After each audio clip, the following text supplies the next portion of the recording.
through the years, and now and the natives have changed. He still lives in the dark woods. That's one of his homes.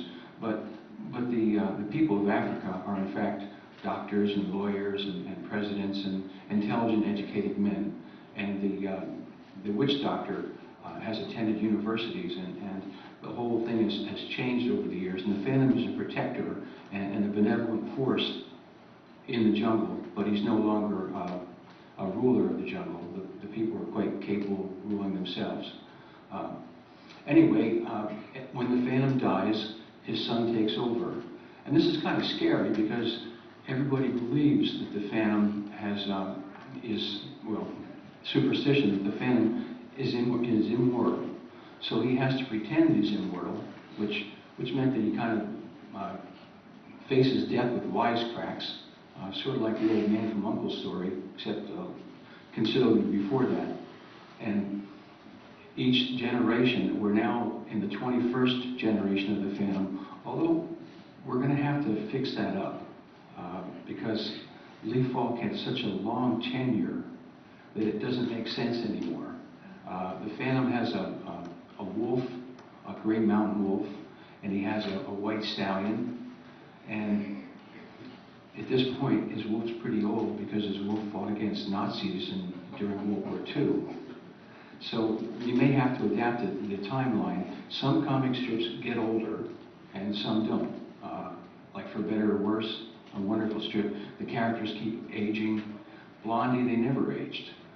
And I really believe that Lee Falk was inspired by Blondie because I don't know how familiar you are with Blondie, but it was a story about a rich playboy who fell in love with a flapper, and his father forbid him to marry this girl. And when Dag would marry Blondie, his father disowned him, disinherited him, and suddenly he's like every man. He has a bad boss, and he's lazy and has dogs and a normal family, and suddenly he became more popular. And Lee Falk, I think, thought that was a good idea when, during his third marriage in 1977, he allowed the Phantom to get married. However, usually in strips, when a character gets married, it reduces the opportunities that they have. But it didn't for the Phantom because he still had 20 other Phantoms. If he wanted to have romance, he would go back and tell a previous story. Lee Falk told me that he didn't really intend to write comic strips more than 2 or 3 years. His first love was theater, and he's written some beautiful plays, and he's owned 6 theaters, and he's produced Paul Robeson and Othello and Charlton Heston and Chico Marx, all sorts of things.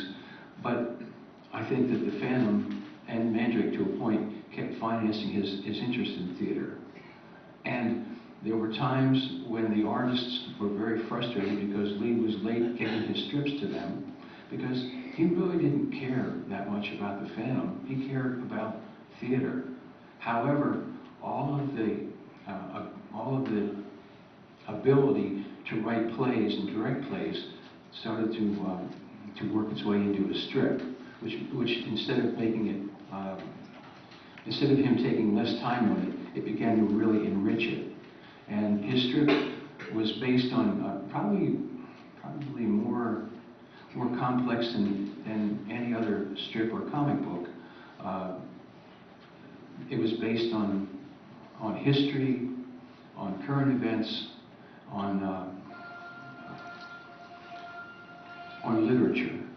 One example is Queen Samaras, the story of the ancient queen who falls in love with the Phantom and dies, is H. Rider Haggard She. And he has one story where the Jungle Olympics, the Phantom decides that these people are killing themselves in the jungle and violence, and they need to have a healthy outlet. So he creates the Jungle Olympics, which is much more austere than our current Olympics, where it's very dangerous. And the women decide they want to participate. And the men say, no, the Olympics are not for women, this is for tough men. And one of the women comes up and said, you're going to let us, participate in the Olympics, or you will receive no more affection from the women. Sound familiar? The woman, the native lady's name is Lysistrata, which of course is the Greek comedy. So throughout his stories, they're inspired by what's happening in the world and his love of literature. In the 1950s, the Phantom fought against uranium claim jumpers. In the early 60s, he rescues an astronaut who's kidnapped when his capsule lands in the jungle. And in the last story he wrote in 1999, I'm trying to remember, I could go on this. His last story, he dealt with terrorists. In fact, in one story, the terrorists came to Baltimore. I could also speak a little bit about the look of the Phantom. This is interesting. Lee originally wanted to call the Phantom the Great Ghost, which I think was an inspiration he drew from John Singleton Mosby, who was a real great ghost he was an authentic Civil War hero, who actually once single-handedly captured a general and helped people escape and did some of the same daring exploits that the Phantom did. And he was dressed in gray, of course, being a Confederate soldier. Well, Ray Moore got together with some of his friends, and they designed a costume for the Phantom. And if you actually break it down, it was that of a circus performer, and the head of the mask and cowl were like an executioner, and the skull motif was just to make it cool. And the outer shorts that the Phantom wore in the first story didn't show up until later on, and I believe that Lee felt that they looked very much like an Elizabethan play. His first love, of course, was the theater. And Lee may have had some suggestions in the very beginning, but the costume was pretty much created by Ray Moore and some of his friends. I had Ray Moore died before I became a Phantom researcher, but I did have the pleasure of speaking at length with his widow, who died about 2 years ago at the age of 95, and a delightful lady. I also, the first movie, if you haven't seen it, it was before its time. I think if it were released today, this is a painting that I made of Billy Zane as the Phantom. I actually made 3 copies of this. One went to, I gave one to Billy, and one went in Moonstone Phantom Comics, and this is the third one. Billy learned about the Phantom from Australia when he was starring in Dead Calm, and was very interested in pursuing the role. And it was very good for him because as a result of being the Phantom, how many have seen the Phantom? Okay.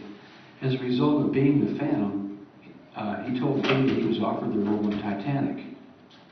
And I understand that instead of taking a flat fee for acting, he decided to take a percent of the movie gate from Titanic, which nobody knew at the time was very expensive to make, but turns out it was a pretty good idea. Anyway, let me think what else I might mention. I'd like to mention one thing. When we talked to Lee, I asked Lee, and I thought it was a very good question, on how he got the idea for the Phantom.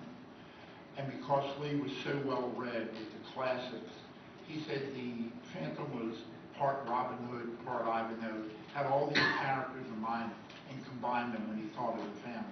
And I thought that was quite interesting. The other point I want to make is that you notice that most of the time in the American comics, the Phantom is in a purple costume. But sometimes you see him in a red outfit or a blue outfit. I said, Lee, what's going on? What's the right outfit? And of course, Lee said, well, originally I wanted him to be gray, kind of vanish away in the forest and so forth.